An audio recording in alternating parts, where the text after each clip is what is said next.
Good morning and welcome to Sunday Story Hour, where we share real-life stories of how human design has helped our guests know themselves on a deep, transformative level.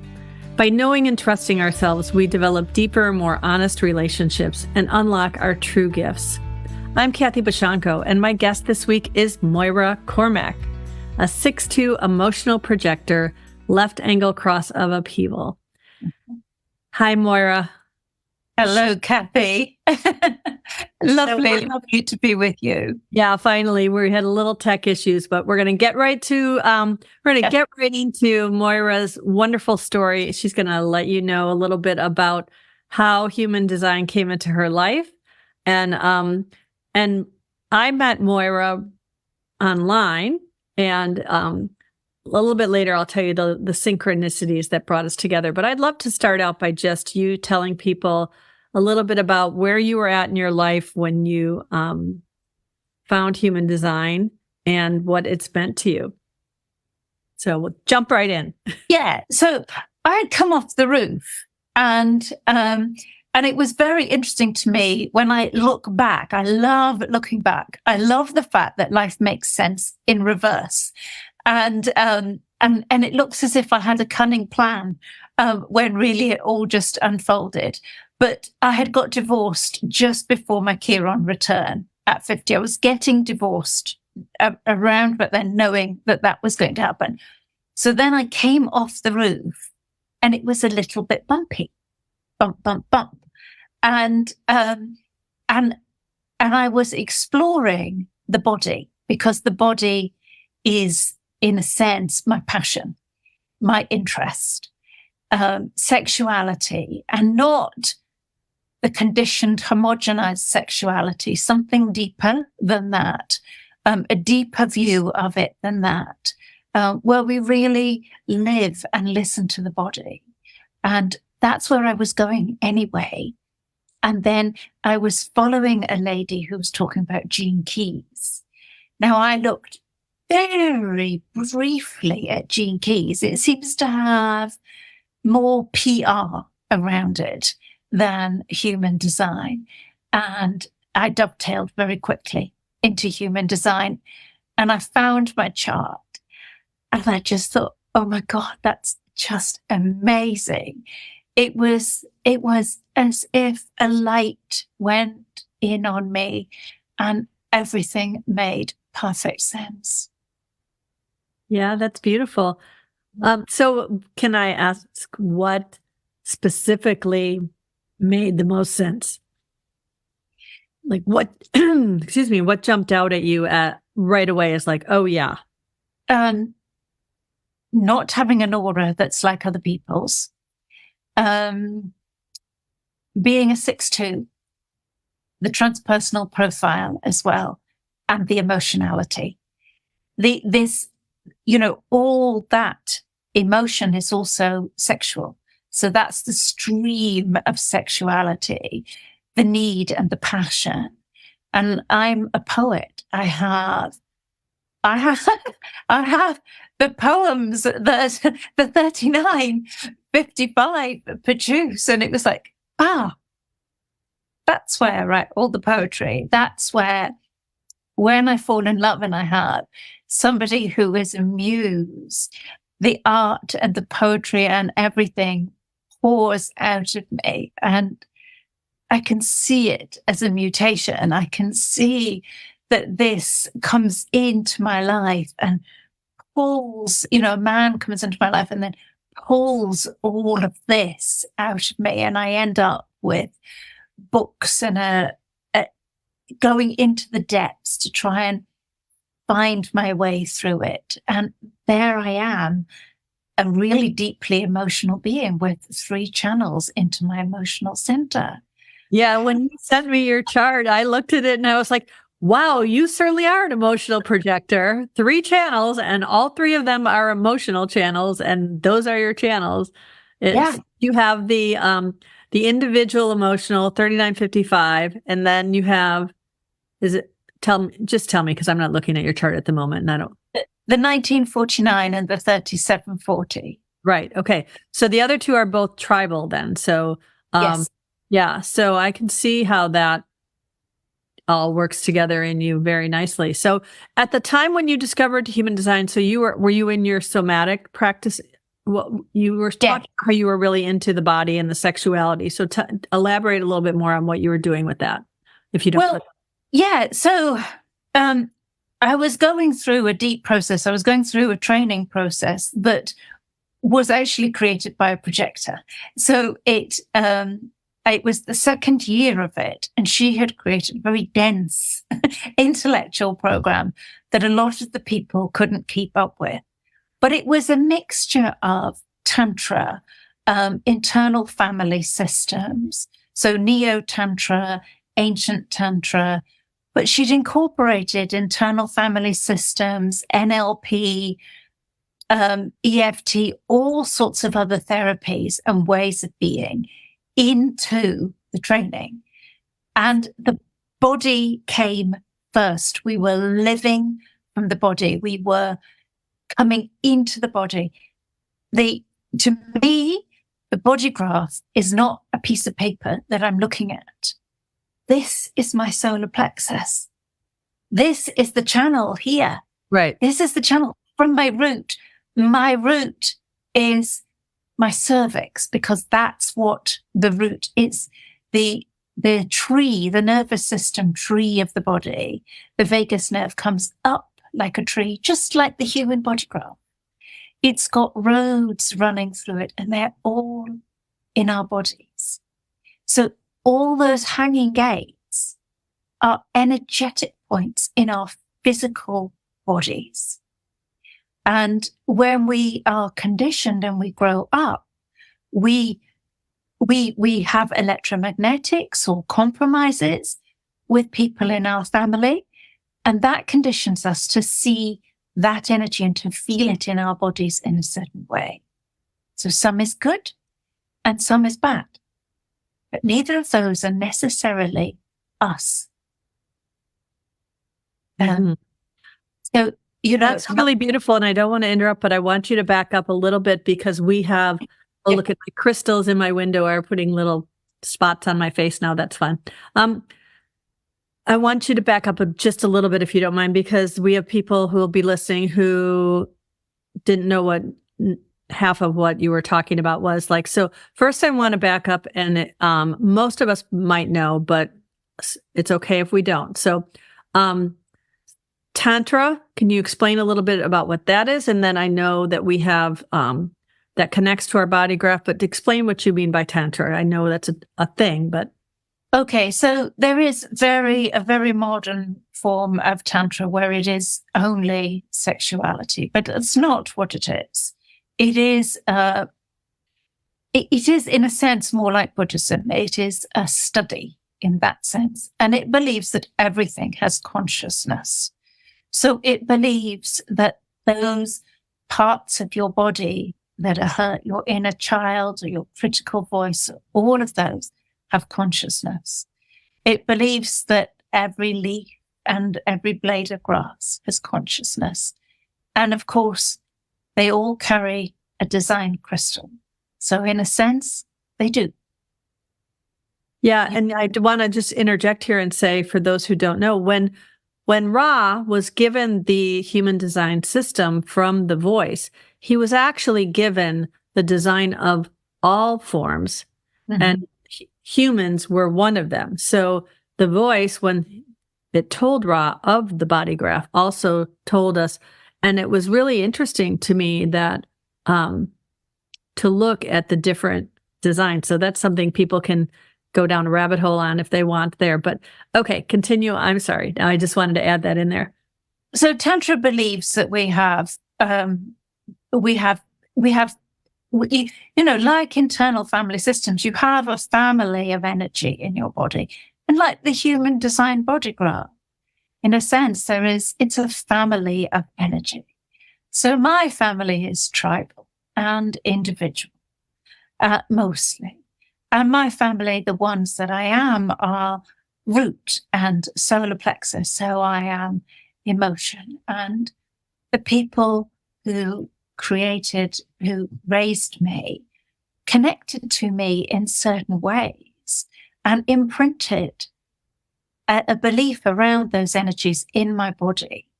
So if I bring it back to a real parent of mine to make it a more sort of solid example.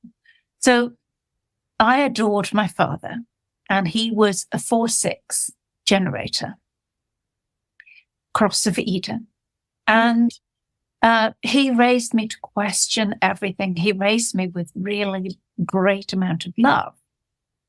So afterwards, when I was growing up, if I met somebody who had similar energy, I would feel really safe and relaxed in that person's company because I felt the same energy as I had done with my dad. But those people weren't my dad. Yeah. And they weren't good to me necessarily, like my dad was. It was an illusion for me that everybody I met who was a 4-6 generator on the cross of Eden was going to be just a lovely experience for me in the same way that my dad had. So if we think about how we deal with, trauma, you can bump into somebody equally if you had a bad father, if you had a bad relationship with your father. You might bump into somebody with similar energy who was actually really, really nice, but you would reject them because the energy would be telling you a story. And so those stories become our beliefs, and we can see them on our human design body graph. And we can also go into the body because they live in the body. My dad is past now, but the energy and the love he gave me lives inside me, inside where two hanging gates met, inside the connections in my body graph. That's really beautiful, Moira. And so, as you're saying this, I'm thinking about how this is one of the difficulties people have in life is, we're all meant to trust our bodies and our intuition, but many times we have this conditioning or these limiting beliefs and all these other things that give us messages based on the wrong signals, right? So I meet someone and I think my intuition is saying, oh, stay away from them. But my body is just saying, oh, they have the same energy as this person who hurt you, or not the same energy. They have similar energies in some ways. And so, the process of being able to trust our intuition begins with knowing what's us. Yes. And what's them, and what's, being able to get rid of those, what's the word I'm looking for? Getting rid of those conditioned ideas around how a connection feels. Yes. So that's really beautiful. And I love the way you explained the root as the cervix. And so now how do you equate that in the male anatomy then? The perineum. Okay. The perineum is the root of the vagus nerve in men. So you can, in Tantra, you can breathe from there. You can de-armor your cervix. We hold a lot of conditioning around, food and sexuality are two of the really big ones. And, for me, I have need motivation.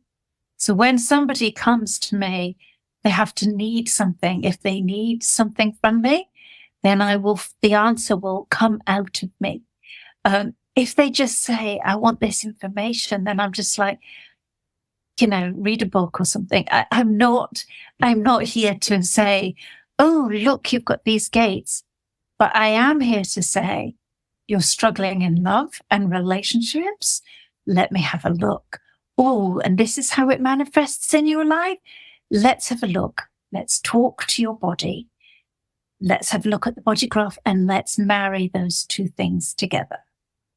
I was a little bit laughing while you're saying that because that just adds a layer to the situation of how you wound up being our guest, right? Or my guest on here today. And if you don't mind, I'd like to just kind of tell that story quickly because I did need you. All right. So I'm on a call that you were part of a group call. So just for people to know. So first I was on a call on Monday where my teacher and mentor, Karen Curry Parker, was talking about titration in regards to how we have to add a drop at a time before we see the reaction of things and not to get discouraged when we don't see results in things right away and that sort of thing. And I was thinking for a minute, wow, I haven't heard that word in decades. I literally had that thought. And then I'm on a call with you in Adrienne Roach's community and another person, and I'm blanking on her name. And I feel really bad because I already feel like she didn't get recognition in that call for this whole thing she started. But she started this conversation where she used the word titration. And I was distracted at that moment because I had just gotten a message from someone who said, oh, I'm not going to be able to make it for this Sunday. My guest that I had tentatively scheduled was not able to do it. And I was distracted. And then I came back just in time to hear Adrienne saying something about titration. And then you said it's a somatic word. And then you started talking and I was like, it was one of those synergies that my intuition just was firing on all the cylinders, right? Like, oh, you're supposed to pay attention. And so then it just adds a layer that when I reached out to you, I had a need. I needed someone for Sunday, this for today. And here you are. And I just think it's beautiful how all of that came together in such a beautiful recognition of the synchronicities of life, right? So anyway, I took you off of your beautiful conversation, but I really wanted to share about paying attention, how when we pay attention to things, it really brings beautiful things into life sometimes, or keeps horrible things away. Yeah, I mean, in the end, it is all about awareness. And it is, for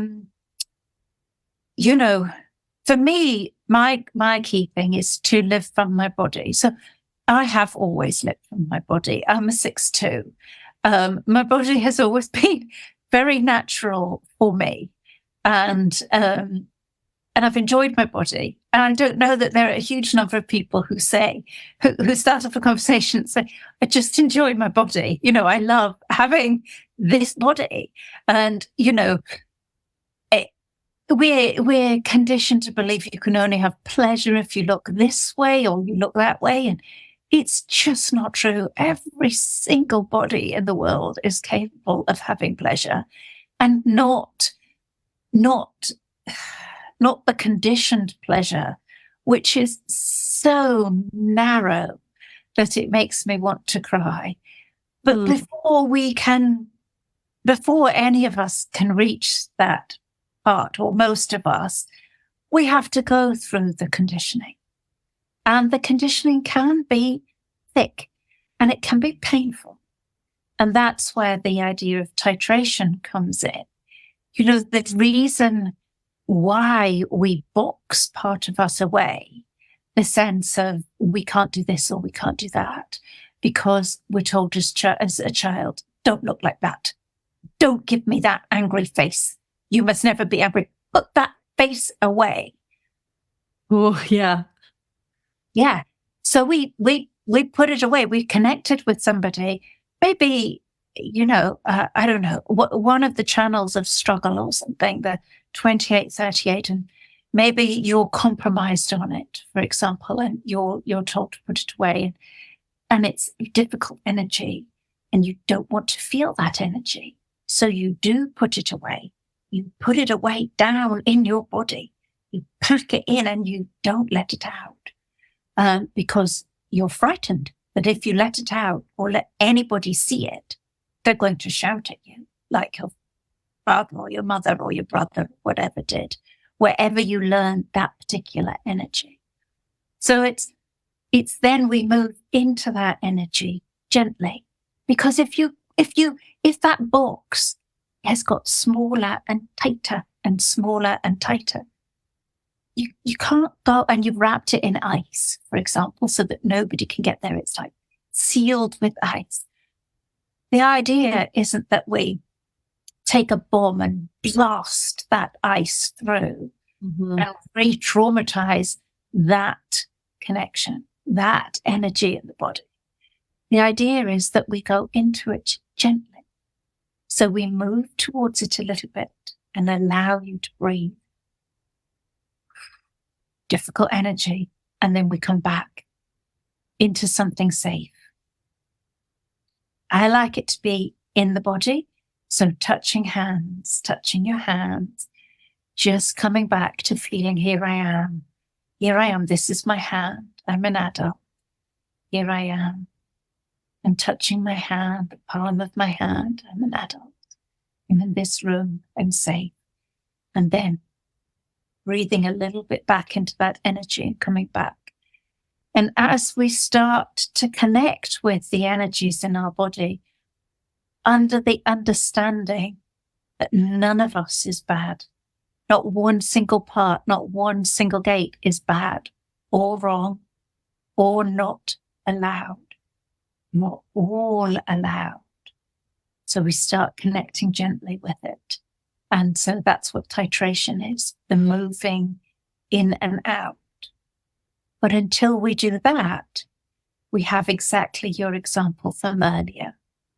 We don't know whether the spleen is saying from one of those energies, that's going to be dangerous because of this, that, or the next thing because of those. So I feel that it's really deeply transformative work to go into the body, because the body will be sending a message very quickly up to the mind, very quickly, before the mind's thought about it. Mm-hmm. Yeah, much of my, early days in my experiment were so in the mind. I have this completely open ajna. And so in the beginning, even though I'm reading that the shadow, for lack of a better term, or the not, because I don't really like the term not self, because it is all part of us. Even if it's conditioned self, it's still part of us at the time. But that message is that, we need to be certain, and we're not really meant to be certain. We're meant to hold all this openness in this beautiful open ajna that I have. But yet still, even as I'm reading this and learning this, I'm trying to be certain that I understand the just the pieces of human design instead of the pieces of me, and it took me quite a while to where I started to feel it in my body. And I see that happening with a lot of people, understandably so. And it's fascinating to me to think of coming into this experiment from the opposite place, where you're already so deeply connected with your body. I'm a little bit jealous. I mean, there are so many levels where being connected to your body is absolutely blissful. It's blissful to live from a body that is happy. And it's blissful to live with a great deal of respect for your body. So that, the simplest things, like, we don't even go to the bathroom when our bodies want to. If you're in a social circle and you need the bathroom, kind of waiting, and then you go, oh, excuse me, and you go off. You don't just go when your body wants you to. We don't always drink when our bodies want us to. We move these things through social circles. It's becoming aware of your body's movements and the energy. Does your body have the energy for this? That's the simplest level. Oh, and as projectors, that's what we're here to figure out, or not figure out, what we're here to embody and live, right? I have both my sun gates and my Mercury and a couple other gates. I have 59 3 times. So it's my design sun and a couple of other design gates whatever. But I have all these gates on my undefined sacral. So clearly I'm here to learn through my relationships how to use my energy in a way that is wise and empowering for me and them at the same time, that builds. And so that's been a huge lesson for me in the whole human design thing. Where is my energy best served for everybody, not just because I can, especially with a defined will. You and I both have defined wills, so we know we can push through at any time, right? Mm-hmm. If we choose to, yes. Yeah, and with my need motivation, I have 4 daughters, and if a child rings me up, I sometimes imagine that I'm one of those string puppets that's completely collapsed. If they need you to let them in the door, right? I remember you told me that. We need you, and I'm like, and moving through. I can do things I never imagined I would be able to do. I can stitch and mend bones and everything. Yeah. Now, you told me, or in your bio, you said that all of this that you're doing stemmed from your being a mother to 4 girls. So when you went on the roof and you had these 4 girls, were you already on this path, or did this path start after motherhood? There's this three-stage path to the 6th one. Yes. Right. I know. I'm just explaining for people who might not be aware. And I'm curious how you went on the roof, at what point, where you were at that point. I remember going on the roof and struggling because life was taking me away from the roof, and I didn't honor myself at that point in time. So I definitely lived my first 28, 30 years as a 6th line being. I refused to get a job or settle in any way before I was 28. I did a degree. I did a postgraduate degree. I traveled all over Europe with a rucksack on my back and lived on beaches. And that's very 3rd line, though, living on beaches. Yeah. One of the things that I loved was that when Ra left Canada and he disappeared, and he went to Amsterdam or somewhere, and then he took a bus company called the Magic Bus down through Spain. And I took the Magic Bus from Greece to London. And it was quite some bus because it didn't have a license to run in most countries. So we would be diverted to different cities in order to try and sneak through borders and stuff on the way. So I definitely had that 3rd line phase. And then as a 6th line, when I was in my very early 30s, I wanted to be married and I wanted to settle, which I hadn't done. And so I compromised on that. But I got married at 33 and conceived honeymoon twins. Oh, wow. Within 2 days. And just before we got married, he had been offered a job in Bombay in India. So I immigrated to Bombay carrying twins as I was going on the roof. And I had two babies, isolated. I was very isolated from family and friends.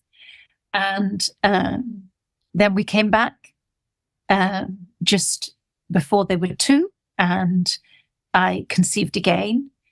And then I had 3 children under 3. As a projector.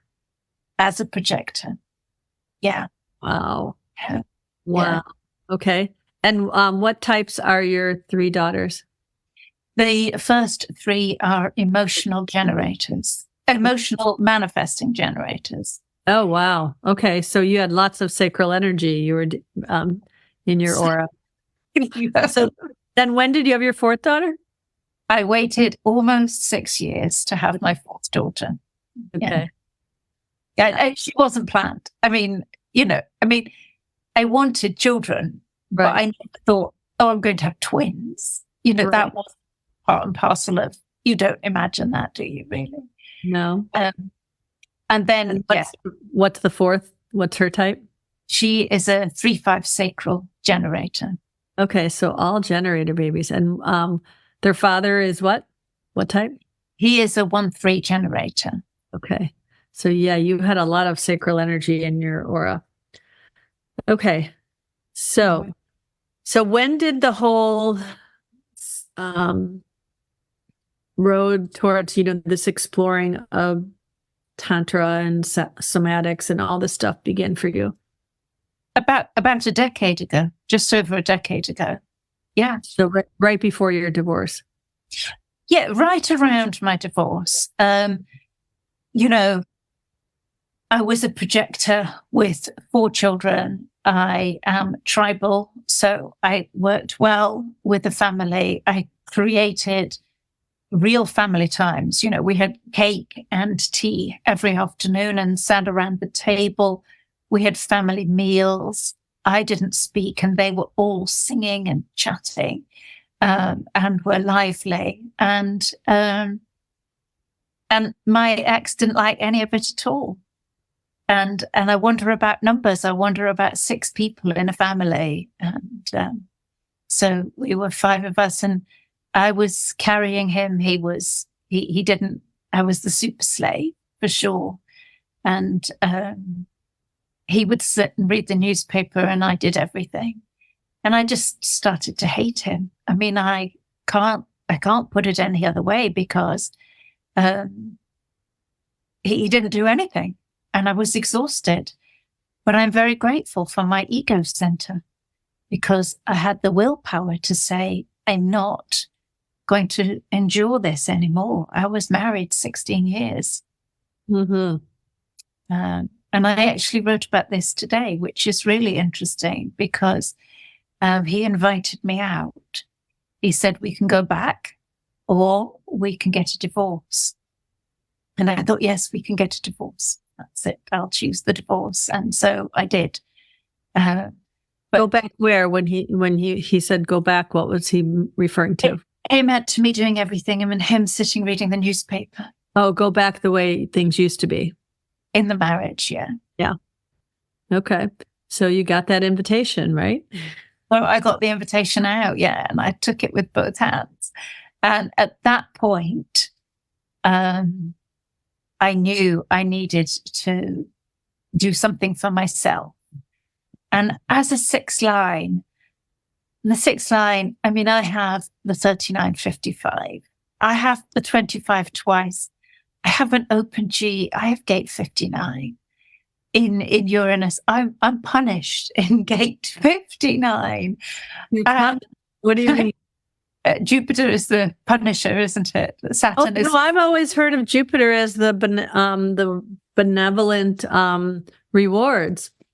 Oh well, I don't know about that though. I have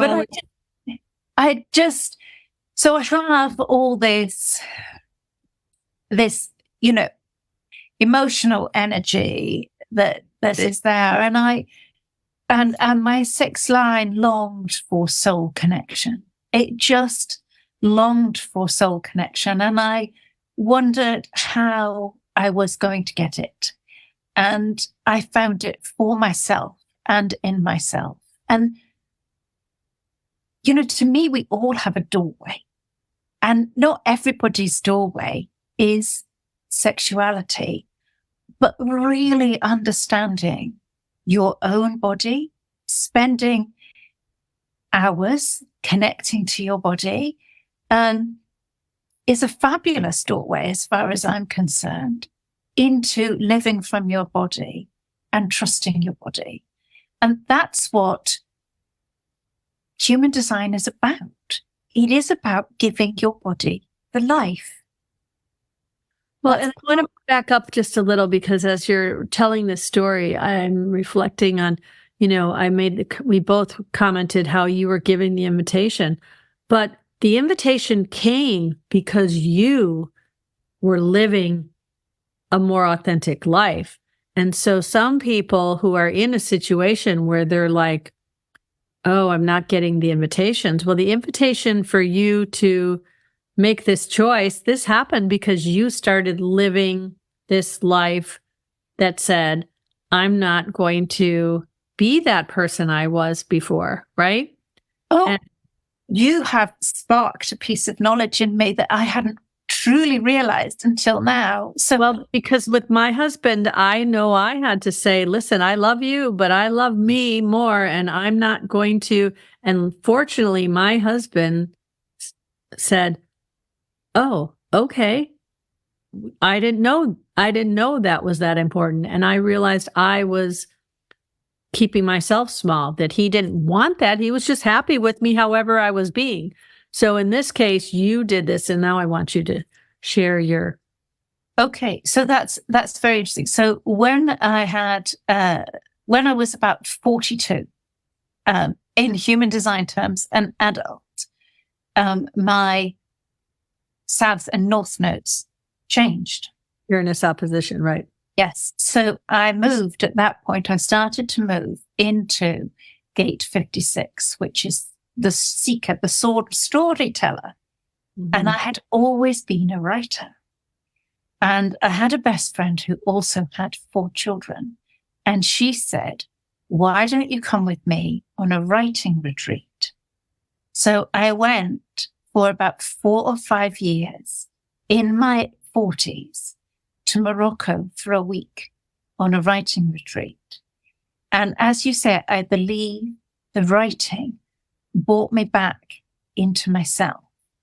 So before I agreed to the divorce, I had been on a writing retreat and I had written a piece for 10 minutes. And I started when I got back to turn it into a novel. And so I completely escaped from my marriage and from everything else, from all the super slaving and into writing. I would be mashing potatoes and I would think, that's the way that sentence has got to be. And I would run back to the computer and change it. And one day I was so busy, I realized we'd passed supper time. So I just laid out plates and I told the children to come. I said, children, come. And there was no food. And they said, what are we doing? And I said, today we're going to be breatharians. Just take a look.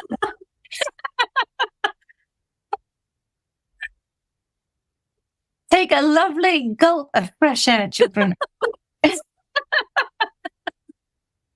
Every mom's going to have to save that one. Okay, save that for those days. So I always retained my sense of humor about it, about the whole thing. But having that connection outside my marriage, I think helped me come back into myself, if that makes sense. Yeah, sure. By the time, so in a sense, the design was just leading me where I was supposed to be. You know, I wrote that novel and I sent it off and immediately I got a publisher. So it was meant to be. And then I wrote 3 other novels over the course of my divorce. Oh, wow. And did you publish all of them or? 2 I've never edited. Okay. So what? Yeah, can you imagine writing a 70,000 word novel and thinking, oh, I'll edit that one day. And I mean, it was so much work, and they're great. They're great novels and I loved them and I loved writing them. They saved my life. Yeah. They saved my life. That's really beautiful. Okay. That's a lot. Yeah. I appreciate you sharing those deep personal stories. You know, the 6th line, for those who don't know, is always seeking the soulmate, right? Mm-hmm. But the reason we often don't find it until we come off the roof is because we don't really know our soul well enough to find the right mate.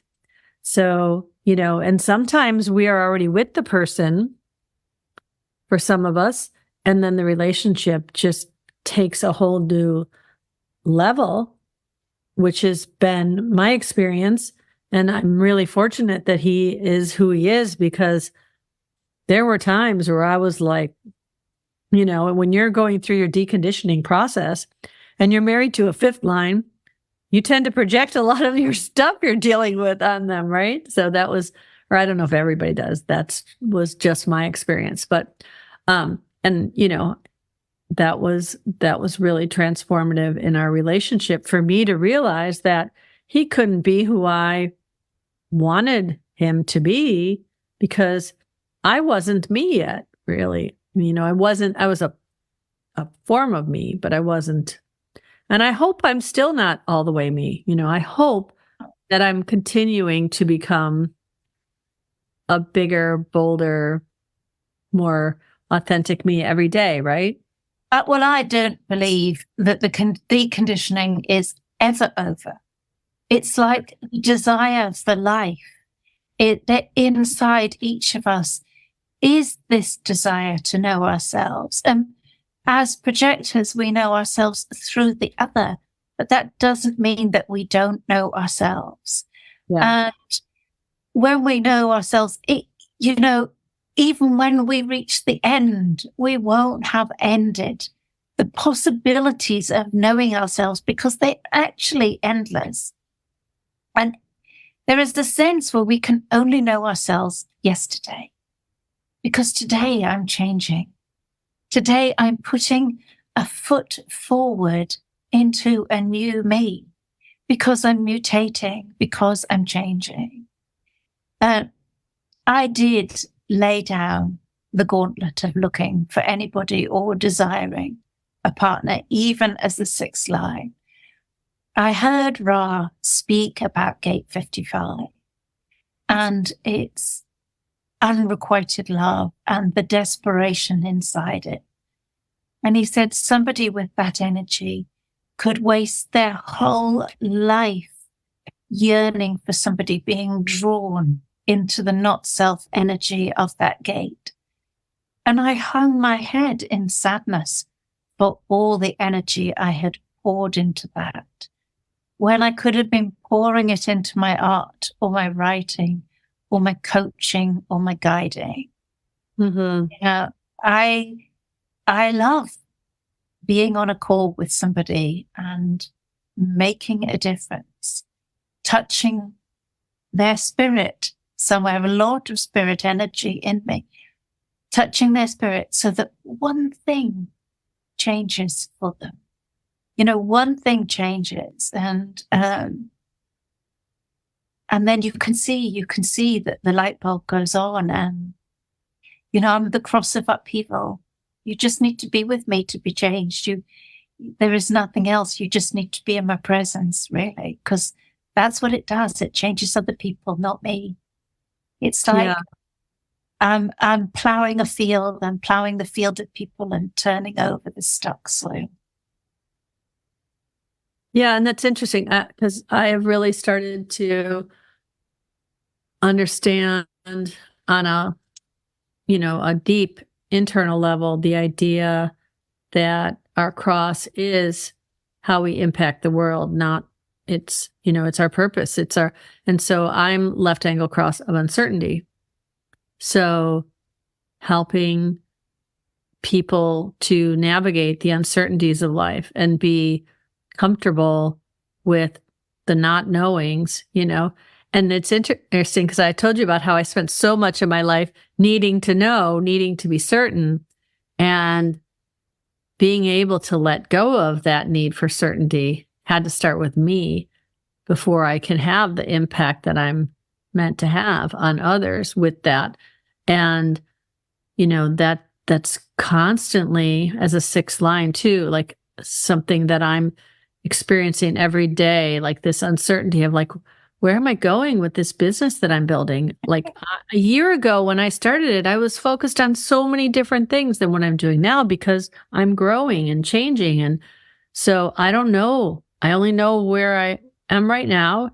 And as a second line, I need to do what feels natural and feels good. And hopefully it's, something will, I just trust. I don't even want to say hopefully. I just trust that the next thing is going to show itself. The next person will,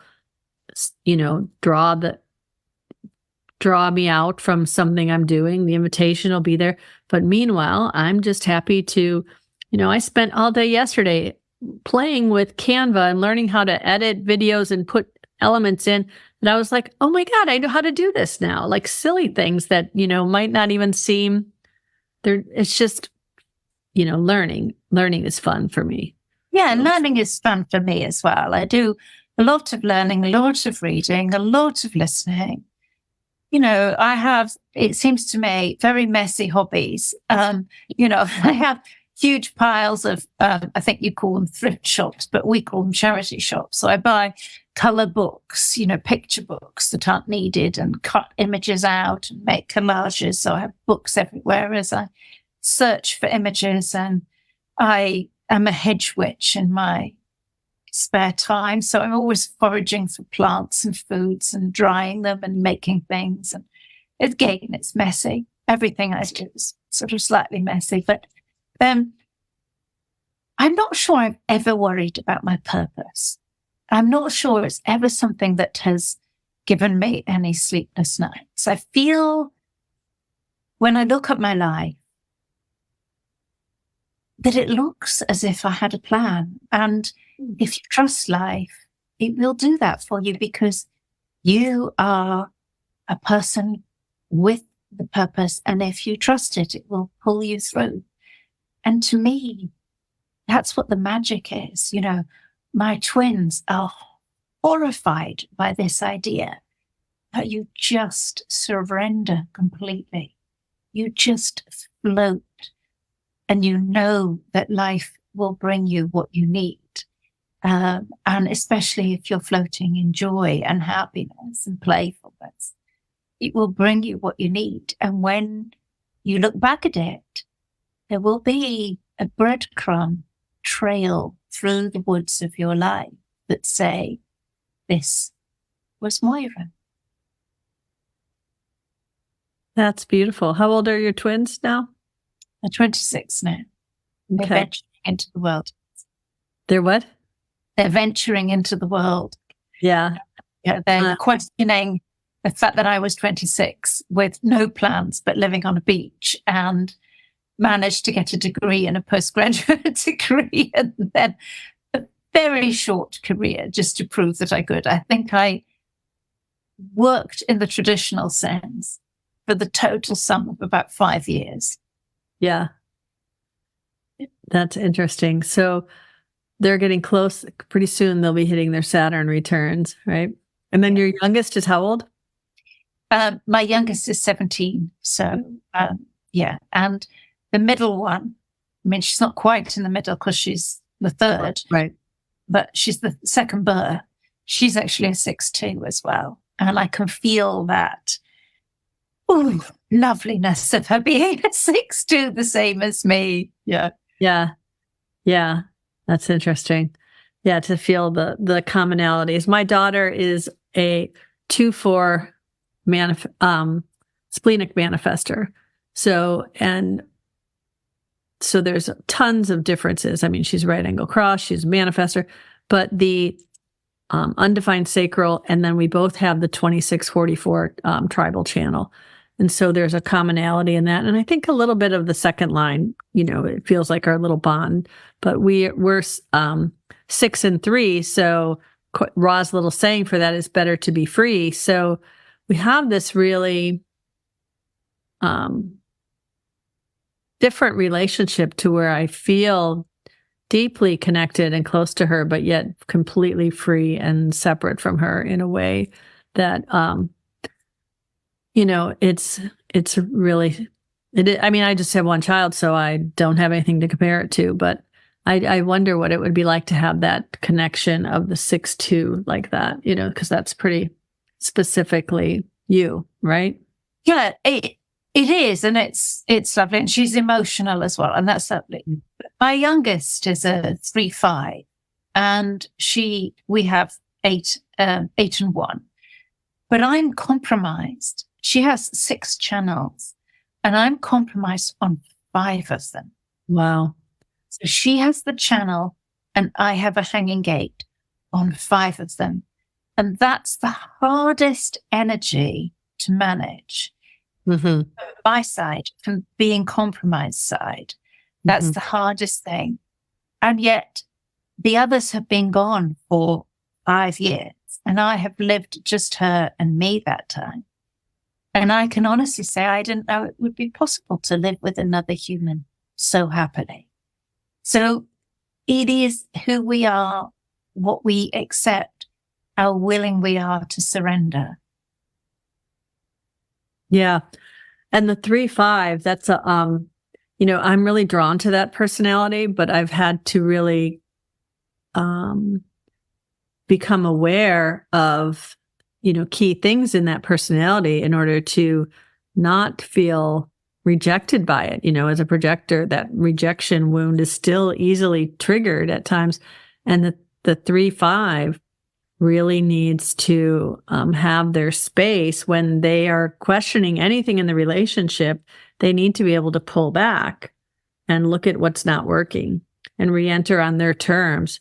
And old me, who didn't understand about my projector aura, would always be trying to go in and fix things. The guilt motivation in me would always try to make it better. And that would just push the 3-5s further and further away, especially. But I'm really enjoying this conversation, but I'm noticing that we are getting, I know we started a little late, but we're getting near the end. So I'm wondering if anybody who's watching has any comments or questions for Moira. Or for me. I have not seen anything yet. But and then I just wanted to touch a little bit on what you're doing now as far as your I know you do, you told me inner child work, and you're a sexuality and relationship coach. Tell us a little bit about what that looks like in your life. The inner child work is essential to the sexuality work. So we cannot experience the full breadth of the possibility of pleasure with an inner child who's kicking off and saying, that's not safe, you can't do this, you can't do that, you can't feel this, shut you down. So the inner child work is the first part of it. So when I first started coaching, it was the piece that came up again and again and again that needed healing. So as a mum of 4, I live in Scotland, and for 6 years, I was part of an early years intervention team by the government here to raise children with self-esteem.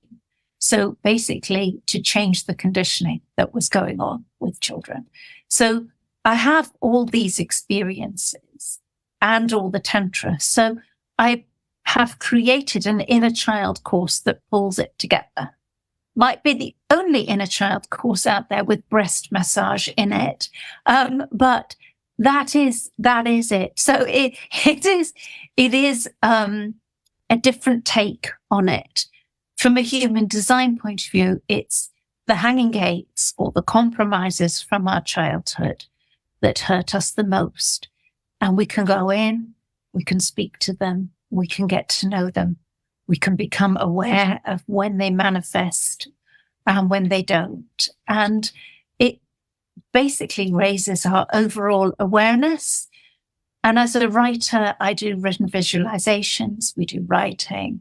As an artist, we do art, we do meditations, we do some sexuality in it. It is a rich and diverse course. And I'm about to start the next one on the 5th of February. Oh, awesome. You said the 5th of February? Mm-hmm. The 5th of February. Cool. I do want to just clarify for those who don't know, because you've spoken a few times about compromised channels. And so or when you said when we're compromised, and I know you're specifically referring to in human design connection.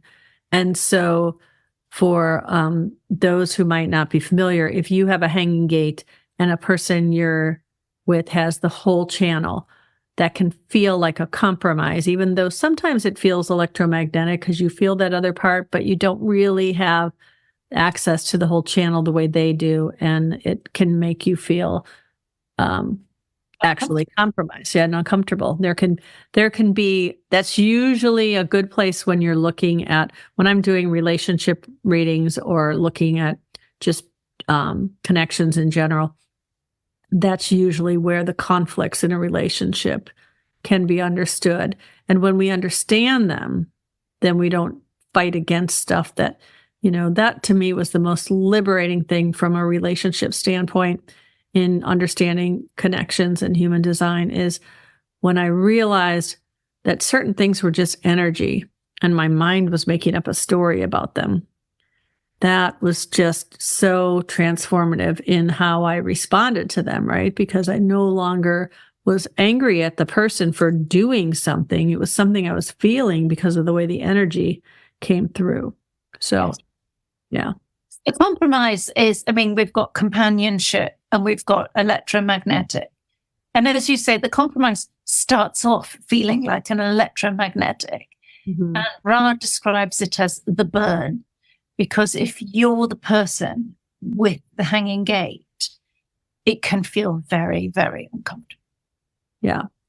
And that doesn't mean, like you said, you have 5 compromises with your daughter, but you're living with her in beautiful relationship. So it's understanding it is the key with anything. And I just feel like this is a great place for the disclaimer that when you're looking at human design, especially when people are looking at a partner or a potential partner's chart, it's not a matter of something being incompatible or this isn't going to work. There's no prescriptive nature to looking at a human design chart. So that's something I just feel is good to throw in here because I see so many posts on social media where people will say, this is my chart. This is his chart. What do you guys see? And then people will be like, oh, this is going to be a problem. This is going to be a problem. And start telling all this stuff that's coming from this mind place of potentials. But if you could have two beautiful charts filled with, electromagnetics and 8 and 1 have some fun, no splits, all that sort of stuff. Same kind of motivation, all that. And then the person is in the low expression of everything. And, you're going to just have, if it's a low vibe person, you're going to have low vibe energy, no matter how it connects. Right. So it is, there is no judgment on it. The difficulty is if you believe somebody is right or wrong for being different from you, they're not right or wrong. It's just mechanical energy. And some of it is, it's not wrong, but it can be more challenging. And we are brought challenges because we're probably able to cope with them. They're brought to us to challenge us because that is the growth journey through life. Yeah. If we shrink from the challenges or we turn into a victim, for example, we can sabotage things, we can turn into a victim. If we stay in victim, we're unable to grow. So it really is managing all these different energies by bringing them into awareness. Yeah. And not judging them. Because the minute we don't judge, we're not judging ourselves.